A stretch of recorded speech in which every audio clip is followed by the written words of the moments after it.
ఈ ప్రపంచంలో చెడు తప్ప మంచి అనేదే లేదు. చెడు మాత్రమే ఈ ప్రపంచంలో విచ్చలవిడిగా తిరుగుతూ ఉంది. మానవత్వం అనేటటువంటి చచ్చిపోయింది. దానికి నిదర్శనమే భువనేశ్వర్లో జరిగిన ఈ సంఘటన.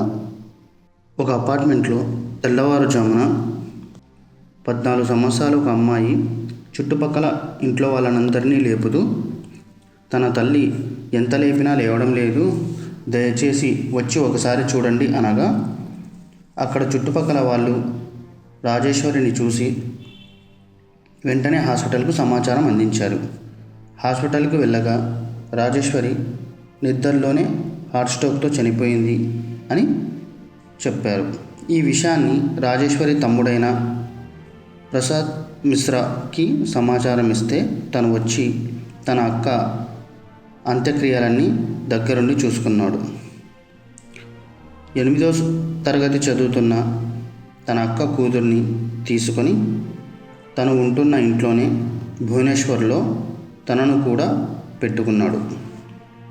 తల్లి చెల్లిపోయింది అని తెలిసిన ఈ అమ్మాయి ఫోన్ మాట్లాడుతూ ఉండడం, మెసేజెస్ చేస్తూ ఉండడం గమనించిన మిశ్రా ఒకరోజు, ఈ ఫోన్లు నీకెక్కడివి అని ఆ పాపను నిలదీస్తే, మా అమ్మే నాకు కనిపించింది అని రూట్గా సమాధానం ఇచ్చింది.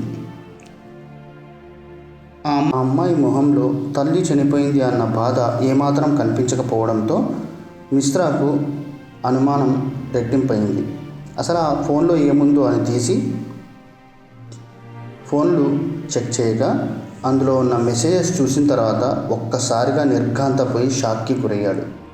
గుక్క పెట్టి ఏడుస్తూనే ఉన్నాడు.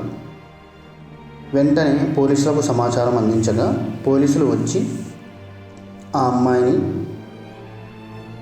ప్రసాద్ను తీసుకొని స్టేషన్కి తీసుకొని వెళ్ళారు. ప్రసాద్ ఏం జరిగింది అని పోలీసు అడగ్గా, మా అక్క 11 సంవత్సరాల క్రితం పిల్లలు లేరని హాస్పిటల్ చుట్టూ తిరిగేది.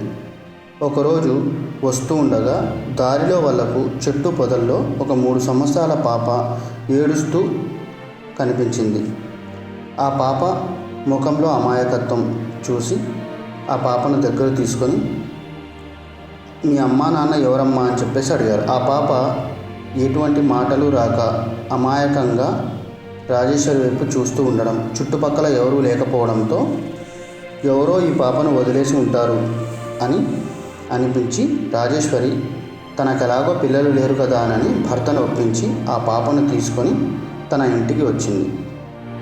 ఇక్కడే ఉంటే ఈ పాప తను పెంచుకున్న పాప అని అంటారేమోనని, ఆ పాపకు ఆ మచ్చ అవసరం లేదని, ఈ పాప మన పాపే, దేవుడిచ్చిన పాప అని తనని తీసుకొని వేరే ఊరిలోకి వెళ్ళి అక్కడే జీవనం సాగిస్తూ ఉన్నారు. ఒకరోజు ఆరోగ్యం బాగాలేని కారణంగా రాజేశ్వరి భర్త చనిపోయాడు. బాధ్యతలన్నీ రాజేశ్వరి నెత్తి మీద పడడం, తనకు 10వ తరగతి మాత్రమే చదివి ఉన్నటువంటి రాజేశ్వరి చదువు ఎలాగో లేదు, ఏం చేయాలా అని తమ్ముడిని అడగగా తమ్ముడు ఒక పనిలో అక్కను జాయిన్ చేయించాడు. ఆ పని చేసుకుంటూ కూతుర్ని బాగా చదివించుకుంటూ ఉండగా కూతురు బాగా చదువుతూ తల్లికి మంచి పేరు తీసుకుని వస్తూ, స్కూల్లో కూడా మంచి మార్కులు తీసుకుని వస్తూ, ఇంగ్లీష్ బాగా మాట్లాడుతూ ఉంది.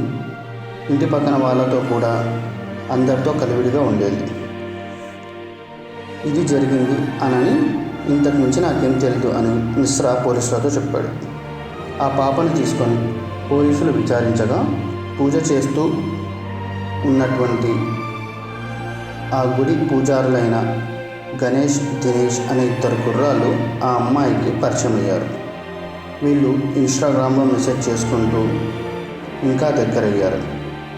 గణేష్ ఈ అమ్మాయితో శారీరక సంబంధం పెట్టుకొని గర్భం రాకుండా కండోమ్స్ వాడుతూ 6 నెలలుగా రిలేషన్షిప్లో ఉన్నాడు. ఒకరోజు రాజేశ్వరి ఇంట్లో బంగారాన్ని చూసి తనకు ఎలాగైనా బంగారం కావాలి, నాకు అవసరం ఉంది, నేను వాడుకొని మళ్ళీ నీకు తిరిగిస్తాను అని ఆ అమ్మాయికి కళ్ళబుల్లి మాటలు చెప్పాడు. అమాయకంగా ఏది చెప్పినా నమ్మే ఆ అమ్మాయి తన మీద ప్రేమతో సరే అని అనుకుని ఆ బంగారం ఇచ్చింది. ఆ బంగారం తీసుకొని ఒక బైక్ కొనుక్కొని ఇంకా మిగిలిన డబ్బుతో ఊరంతా జలసాలు కొట్టేది. తను లేకపోవడం వలన ఆ అమ్మాయి దినేష్కి దగ్గరయ్యింది. దినేష్తో కూడా శారీరక సంబంధం పెట్టుకునింది. దినేష్తో ఎక్కువ క్లోజ్గా ఉండడం గమనించినటువంటి రాజేశ్వరి గుడిలోనే ఏంటి వీళ్ళు మాట్లాడుతూ ఉన్నారు అని ఒకరోజు పిలిచి ఆ పాపకు వార్నింగ్ ఇచ్చింది. ఎవరితో కూడా తిరగకు చేయకు అని చెప్పేసి కట్టుదిట్టడం చేయడం మొదలెట్టింది. రాజేశ్వరి కట్టుదిట్టడం చేయడంతో ఆ అమ్మాయి వాళ్ళతో కలవడం మాట్లాడటం ఎటువంటివి కుదరలేదు. దినేష్ కూడా నాకు బంగారం కావాలి అని చెప్పేసి అడిగాడు.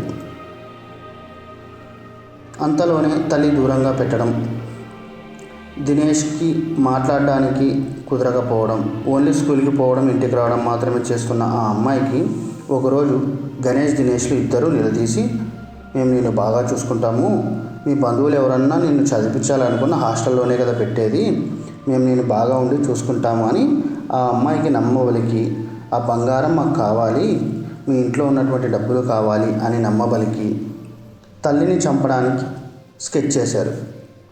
గణేష్ మెడికల్ షాప్ నుంచి నిద్ర మాత్రలు తీసుకుని వచ్చాడు. అది రాత్రి రాజేశ్వరి తింటున్నటువంటి వంటల్లో కలిపి తల్లికి తినిపించింది.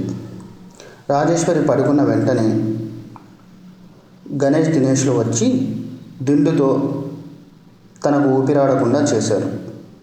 ఇది జరిగింది అని చెప్పేసి ఆ అమ్మాయి చెప్పింది. ఇది విన్న మిశ్రాకు ఒక్కసారిగా గుండె పగిలినంత పనైంది. ఆ పాపను అక్కడే పోలీసుల ముందు కొట్టి, నువ్వు దొరికితే మా అక్క నిన్ను తెచ్చి పెంచుకునిందే, నీలాంటి దాన్ని అసలు తెచ్చి పెంచుకోకపోతే అసలు మా అక్క ఈరోజు ఇది కాదేమో అని చెప్పి ఏడుస్తూ అక్కడి నుంచి వెళ్ళిపోయాడు. పోలీసులు గణేష్ దినేష్ను అమ్మాయిని అరెస్ట్ చేశారు. ఈ కేసు రన్ అవుతూ ఉంది. ఇలాంటి వాళ్ళకి ఎలా బుద్ధి వస్తుంది? ఇంత నీచంగా ఎందుకు ఇలా తయారైంది సమాజం? ఇలాంటి వాళ్ళని ఏం చేయాలంటారు? మెసేజ్ చేయండి.